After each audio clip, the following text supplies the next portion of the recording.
So I'm Alistair Campbell. I'm head of risk assurance and internal audit at Bishop Fleming.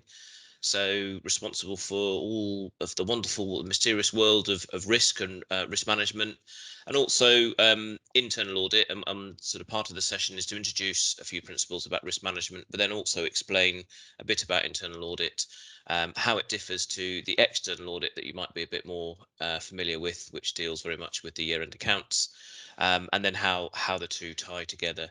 So about half an hour or so. And again, usual format, please just jump in with any questions that you have. I'll rattle through the slides fairly quickly, as in the previous sessions. Again, they're as much for sort of guidance for you afterwards, and just a bit of a prompt for some thoughts.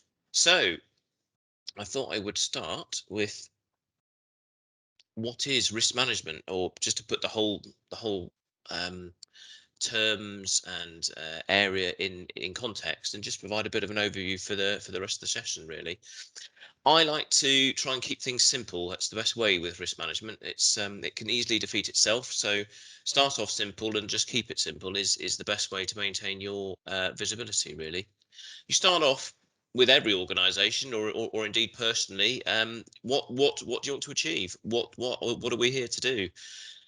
We set our aims and objectives that formally state that. We'd also have a bit of a think about what's going to stop or hinder us. Well, that's just risks. So anything that's going to get in our way or make it more difficult is what we call a risk.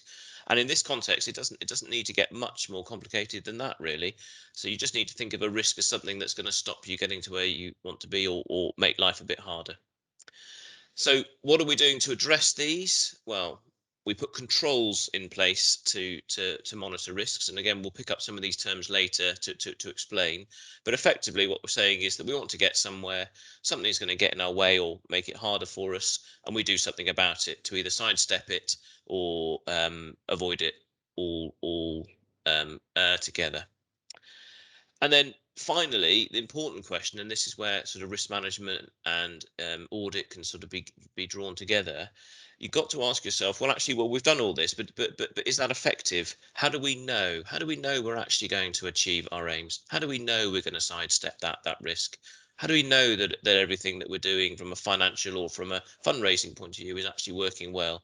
Where's our assurance? And so this presentation is sort of focused with that theme of assurance running through it. So a few quick definitions, again, hopefully a bit of a refresher for most, but for those who are a bit new to the mysterious world of risk management, it might help to set some context. So a risk, as we said on the previous slide, is just something that's going to get in your way, really. Technically, a threat or an event or action that will adversely affect your ability to achieve your objectives and execute strategy. But noting that risk arises as much from something good not happening as it is the traditional view that it's something bad happening. So it's about also not spotting opportunities or not being able to act on them or maximize them. So those can also be risks. Because they stop you getting to where you need to get to. We tend to think of risk in terms of likelihood and impact. So how likely is it to happen? Will it happen at all? And then if it does happen, how bad will it be? Or equally, to take that sort of upside point, what will we miss out on if it does not happen? So those of you who've seen a risk register are probably used to an impact and likelihood scoring mechanism. There were weird and wonderful and various colourful ways to do this, but essentially what you're trying to get to is simply an answer that says, is this a risk that's going to cause us a great problem today? And if it is, then we need to do something big about it. Is it not going to cause us a problem, in which case we can just monitor it? So in that context, if risks are simply obstacles to achieving where we want to get to, then risk management is simply the process of dealing with them. It's technically identifying the risk cause at the earliest opportunity, measuring its effect, and applying a proportionate, and that's important, level of resource to controlling the risk, and obtaining that word assurance again, that controls on which the organisation relies to mitigate are effective. So what's going to cause our risk to happen? What happens if it does? What's the effect?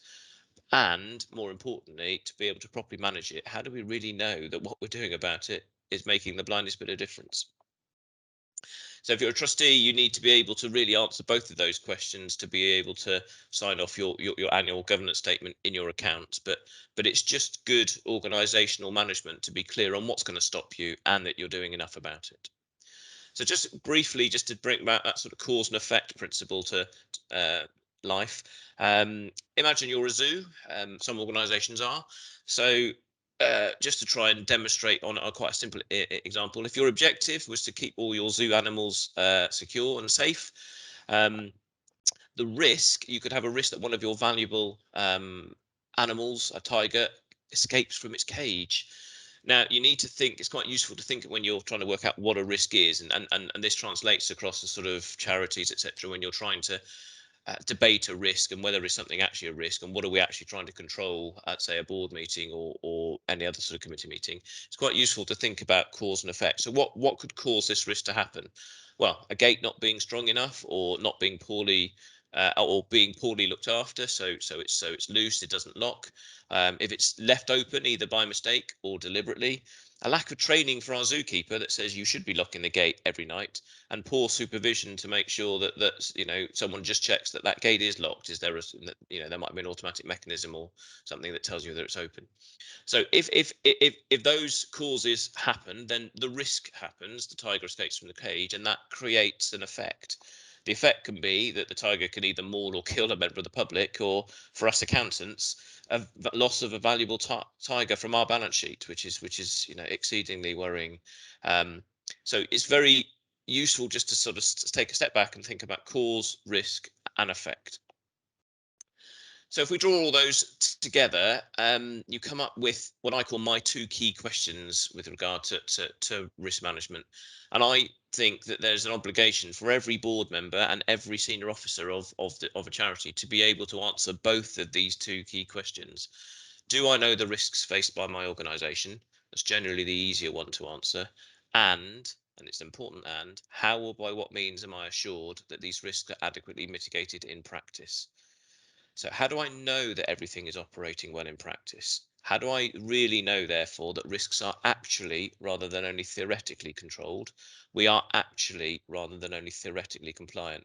Instead of just thinking, I know, I can point to something, I have a bit of evidence that I can put on the table. So what do we mean by this term assurance? Well, it is just that. It's confidence or evidence or certainty, something I can point to, something I rely on, something I can put on the table that gives me confidence that things are working okay.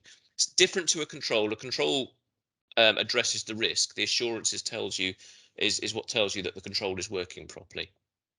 So it informs you whether the risk is being managed in practice as effectively as you think it is on paper. So do you really know what you think you know? Helps you answer the no questions. How do you know that everyone understands what they should be doing rather than just think they do or assume they do? How do you know categorically that they do this in practice? And how do you know that if they do that in practice, it's actually been effective at addressing that risk? Ask yourself constantly, how do we really know this? Challenge your finance and other officers of the organization if you're a trustee or a committee member. How do you know? How do you sleep at night effectively? How do you know that this is what true? So that's risk management, a very brief introduction. We'll just pause briefly and talk about internal audit and external audit, and then draw the sort of concepts together at the end. So internal audit, for those who haven't heard about it before, there is an official, but it is a rather boring definition. Internal auditing, independent, objective assurance and consulting activity designed to add value and improve an organisation's operations. Organisation accomplish objectives by bringing a systematic, disciplined approach, etc., etc. You can read the screen. It's very long. It does effectively define what internal audit is, but I much prefer a simpler definition. Essentially, we are here to help an organisation provide an independent check and support function to help organisations change and strengthen and operate better. So we're really there to help you kick the tires, to help you answer that question. How do I really know that everything is okay? So you can send us off as soldiers to go and do some testing or to review an area, or just look at it with you and give a bit of advice and say, well, actually, others in the sector have approached this problem this way. Would this work for you? So it's about helping you evolve, helping you get better, making sure that you're already strong and get stronger. So the traditional view of an auditor is very much a sort of policing or a watchdog and or a compliance focused activity. Um, Internal audit is changing, has changed over recent years. So there's still an element of policing and sort of compliance, but very much also now a trusted advisor or critical friend or consultant in that advisory capacity, helping you define solutions and working with you. So it's very much on your side of the table. So common views that for those of you who might have heard about internal audit, they check petty cash, only focus on the finances. Well, not anymore, really. Now we should be giving you help and advice on both your financial and non-financial risks. If you think back to the previous slides, it's about helping you understand whatever's going to get in your way. That finance is certainly an area that's of importance, but equally there are more operational issues. There's things like COVID that could come along, human resources, or just efficiency, or just generally sort of fundraising or strategy. We can help. We can help with almost anything that the organisation needs to look at.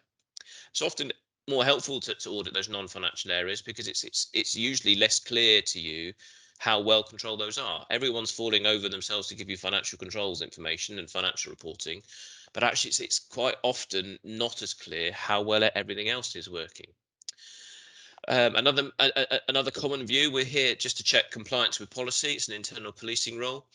Well, from the previous slide, yes, a little bit, and perhaps more historically, but we can and should now be doing a bit more.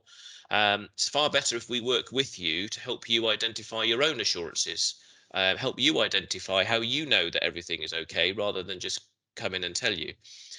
So we can then validate and complement those. We can work with that and leverage off it to give you more assurance rather than just duplicating the assurance that you've probably already got. And somebody watches the battle from the safety of the hills and comes down to bayonet the wounded. I think that's harsh, and something's gone seriously wrong if that's the view of any auditor, really, but particularly internal audit. As I say, we're your friends. We're very much on your side of the table. So the link between internal audit and risk management. So whether we're looking at financial or not or non-financial areas, internal audit is generally checking 4 key things. Number one, that a control framework is in place. So you have a set of policies and procedures that define how things should be done. Have you set out how things are going to work? Have you made sure, in turn, that everyone is aware of those policies and they understand them? So there's no point having a policy or a process, but you haven't told anyone about it or checked them, made sure that everyone understands that. You've got to then check that everyone properly follows these. So they might understand them, but they might not have time to do them, or not want to do them, or just not do them at all. In which case, things are not going to work. Things are not working as well as you think they are on paper. But you've also got to check that actually, if 1, 2, and 3 are done, that the outcome is right. You've still effectively mitigated your risks. How do you know? You've got to ask yourself how do I know that actually this is as effective as I think it is? Where's my assurance source? Helps you answer that how do I know question. So risks and controls.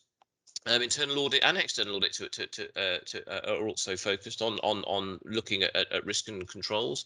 So you could think of it as either as a funnel or sometimes as a net. So risks can slip through the holes in the net or the hole in the funnel, and the idea is that you're trying to stop that or reduce the likelihood of that happening by either making the holes on the net or the hole on the funnel small as possible. And you do that by applying controls. So you put something in place, you make it harder for that risk to happen. If it does happen, if it does slip through the bottom of the net or the funnel, you also put a bit of a cushion to either notice that it has happened and then do something about it, or to cushion its fall, so have a disaster recovery plan for IT or something like that to get back on your feet as quickly as possible. Types of control that we tend to think about, and also might be useful for you if you're thinking about how best to address risk.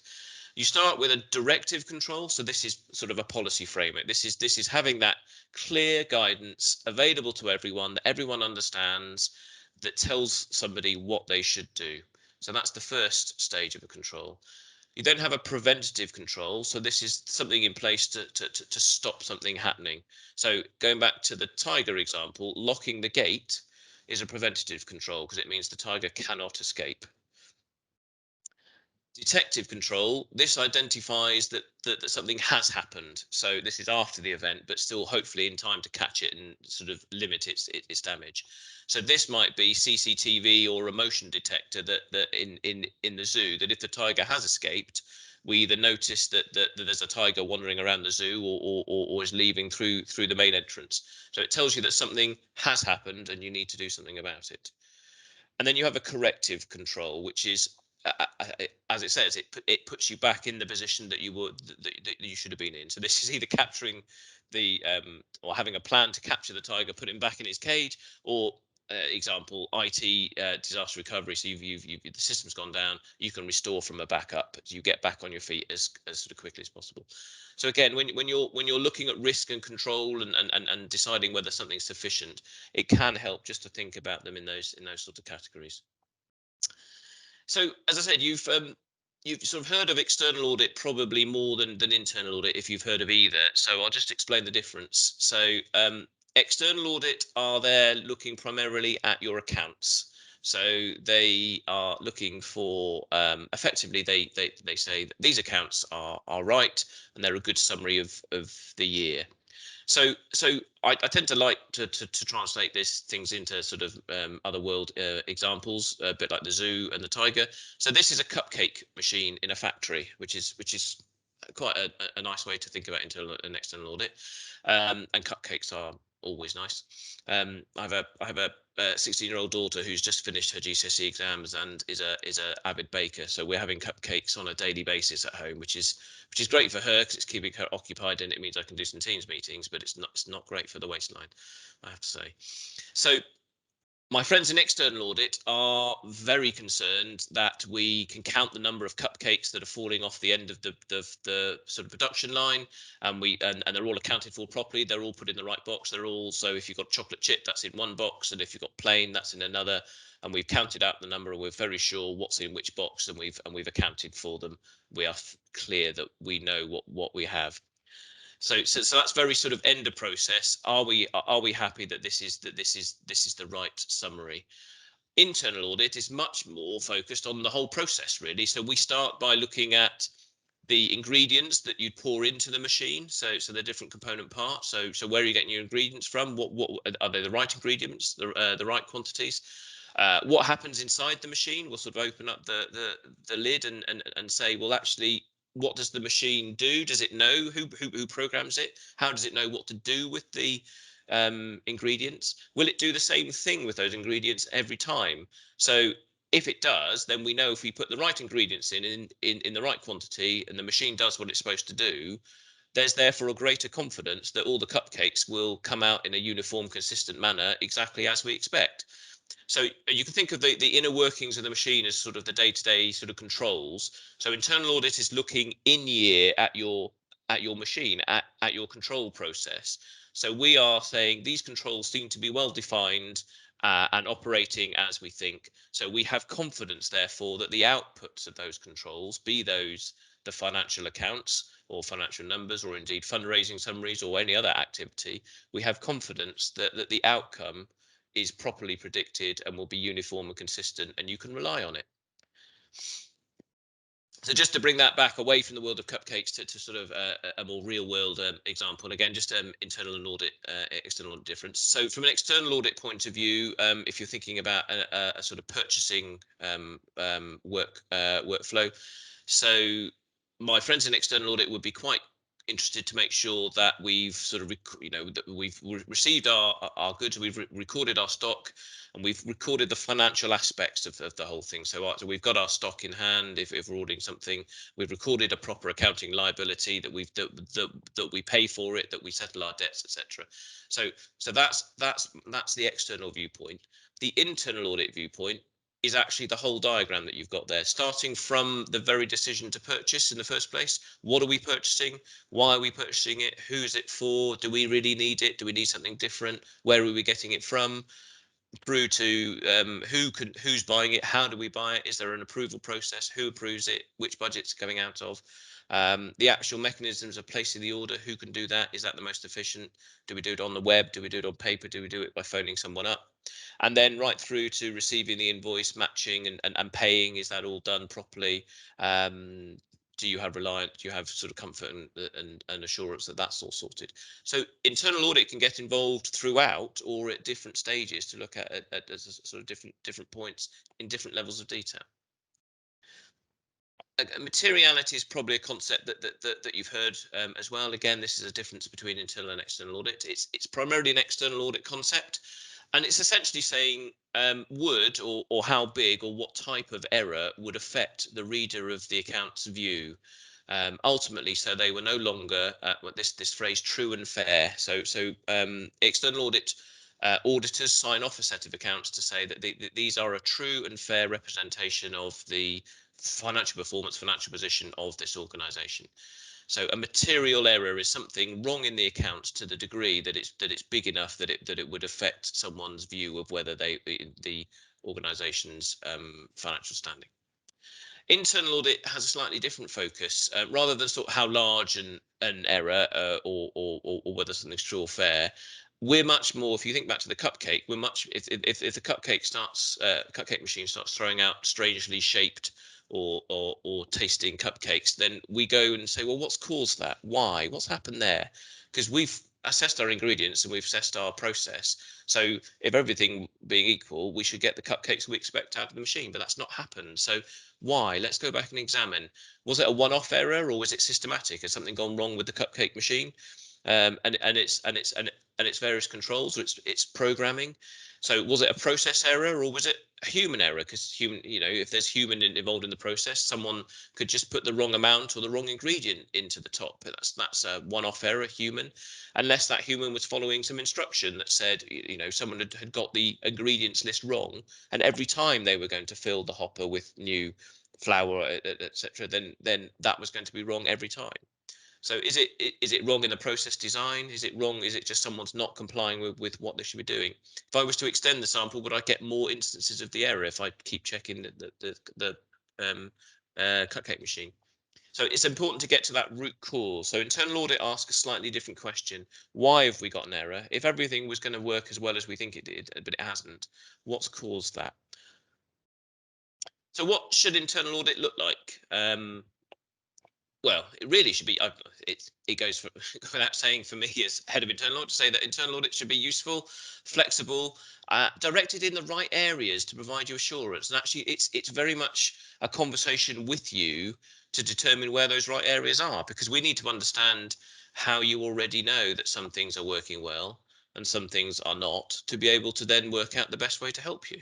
So it's about an assurance conversation that says, point us somewhere and give us a job to tell you something that you don't know. There's no point pointing us to an area to tell you that something is working as well as you know it is, really. So we can help you find out how well something is working or isn't, but also provide solutions to help you fix that. So we give you confirmation that things are working well and being done, rather than just the traditional view of an auditor of telling you that everything's wrong. I suppose it's that giving you that full assurance, the sort of positive as well as the negative. So we need to be challenging. We're auditors. We need to challenge and make sure that you give us the right answers and you give each other the right answers. Actually, but it's best done in a sort of supportive manner. As I say, we're on your side of the table, really. Um, and ultimately, any audit needs to be fair and reasonable. It's search for improvement. It's not a witch hunt. It's making sure that the process is working, but also staff feel protected and not inspected. So quite often we look at processes where there's one where approvals or the control flow sits on the shoulder of just one person, which means that if something goes wrong, that one person could be in the firing line. That's quite a lot for that one person to actually have on their shoulders. So quite often things like segregation of duties, two pairs of eyes approving, help minimize that. It makes that there's no sort of one person who's liable to take the fall if something goes wrong. It's got to be you. We do try and work and make sure that there's that sort of protection side is working as well.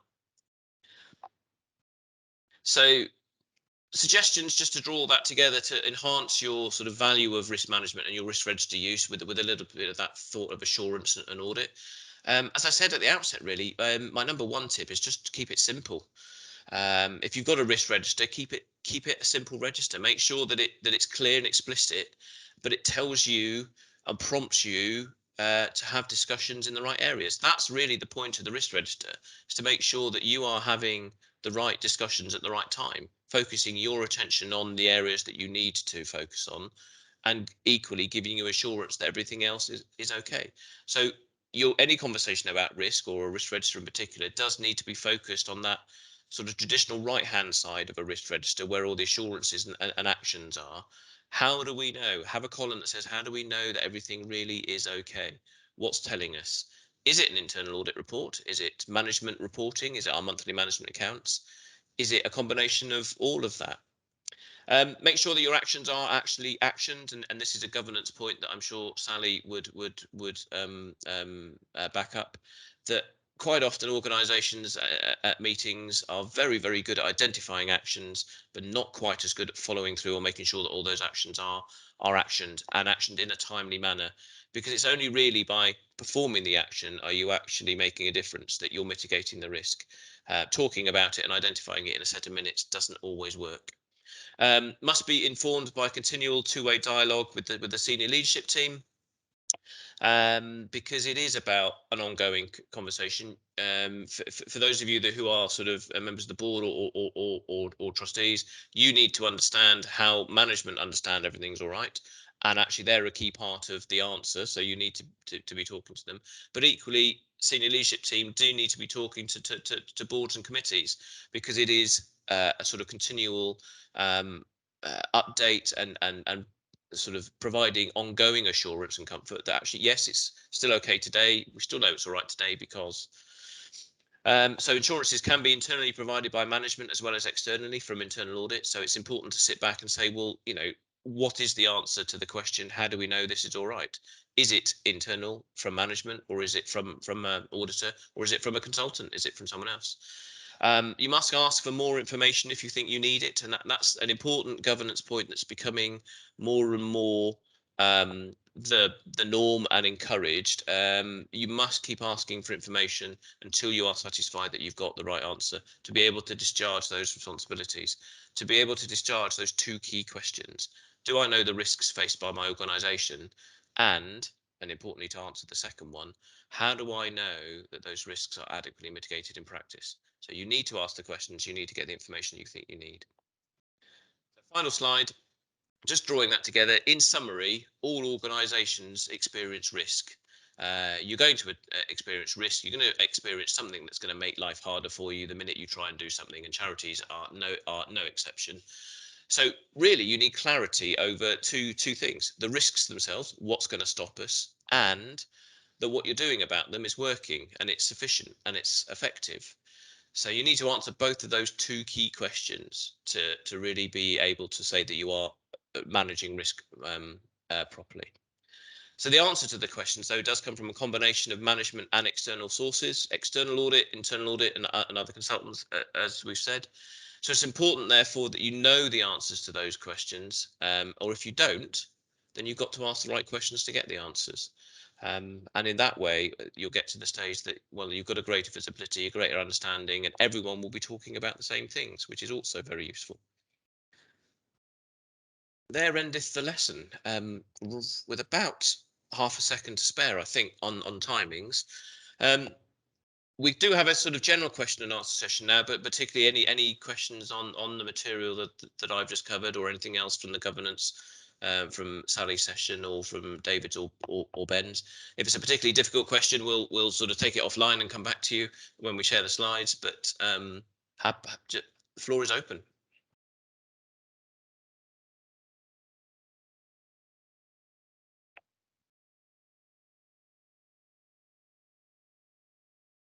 I'm assuming that the stunned silence is because you've all now become risk management experts and have got a burning desire to go away and review risk registers and colour in scoring, which is music to my ears. But if there are any questions, Either you can raise them now, but as I say, when you get a copy of the slide. So if anything occurs to you after the event, you can also send us back a question, a query, and we can pick it up and come back to you offline. Alistair, Jo has a question, or she has her hand up, Jo Carby. I Steve. assume that's a lady. I apologise if it's not. Yeah, I'll turn my video on and then you know I am. Thanks so much. Really, really helpful sessions. I suppose my question is one that I'm grappling with at the moment as a new CEO around risk registers, because risk has sort of been assessed in my organisation, but in quite very different places. So it's not accessible to me very exactly. So we've started to use the software that we're using already for incident reporting, as to whether we should use that for the risk register. So I guess my question to you is, how do you organise risk registers so that, because there's thousands of them, really, aren't there? When you get down to the nuts and bolts. There are thousands. How of do you organise it so that the right risks are escalated to the right level, and ultimately there you have a grip of it all as a board? And I think, well, you're right that there are, you can keep identifying risks down to the nth degree, and I have seen risk registers with 1,000 risks on them, which means that operationally, day to day, you have no great visibility over your risks because you can't see the ones that you should be focusing on. And from a board's point of view, there's no signposting. There's nothing that says what should we spend our 2 hours on this evening talking about, because there's so much here. So there are, there's no one size fits all, but there are various mechanisms for doing it, and tools, software tools, or Excel, or Word to start with. As I said, start by keeping it simple, really. You can use sort of incident reporting or bespoke sort of health and safety type risk reporting software to sort of capture risks, and then particularly detail about the assurances. But for me, those are much more useful at a sort of operational management level, and again, only if they're really kept as complicated as you need, but as simple as you need. Therefore, the danger is that a lot of those systems tend to want you to put a lot of detail in, which just naturally complicates the whole picture. So for me, it's about taking a step back, and as a CEO saying, well, what are the 5 to 10 things that are keeping you awake at night? And are those reflected on our risk register? Well, presumably that they must be. And then also thinking, well, okay, well, what therefore needs to be the signposting for the next committee or board meeting? They can have the risk register, but what's useful is to have a page or two summary from you that says, effectively, the sort of question that I just said, these are the things that are most burning. These are the things, therefore, as a board of trustees or a committee, it would be of most use to spend your valuable time discussing with us, so you can get some assurance, and you can signpost those on the risk register. I mean, they may be the ones that are coming up on the highest scoring. They may not be, and from circumstances. But that's where this sort of human or judgmental override bit that sort of sits alongside the register and the mechanics of doing risk management is so important, because it's about you as a CEO saying, well, actually, these are the important things. This is where I need help and input on. This is what the trustees probably need to know today. And the other point just to make is sort of, risk management can be agenda point 19 on a 25-point agenda list for a board meeting, but actually agenda points 1 to 18 and 20 to 25 are all about risk, I'm guessing, because they're all about the organisation or the operation of the charity, whether we're going to do what we need to do, what's going to stop us. So that you've probably already got a little bit of signposting in that anyway, because the agenda, the items that are coming up are probably signposting for you to say these are the top 5 or 10. But it is an art as much as a science. It's sitting back and saying this is the priority, or this is the shape, this is the signposting. Thanks.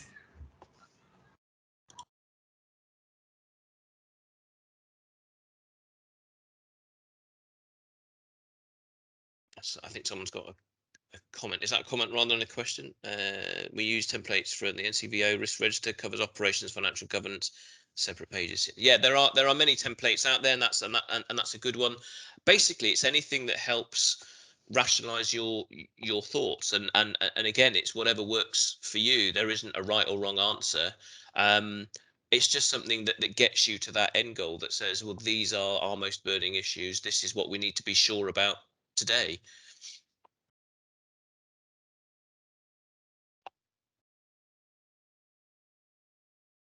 Okay, have we got any other questions, or it's looking like silence at the moment? In which case, all that's left for me is to say, well, thank you all very much for your time in attending. I hope you found the sessions useful. As I said, we will share the slides and some links for further content. And by all means, do come back to us if you have any queries, either regarding the content on the slides, what you've heard today, or anything else that occurs to you as a result. And we look forward to seeing you in future sessions. Thank you very much indeed.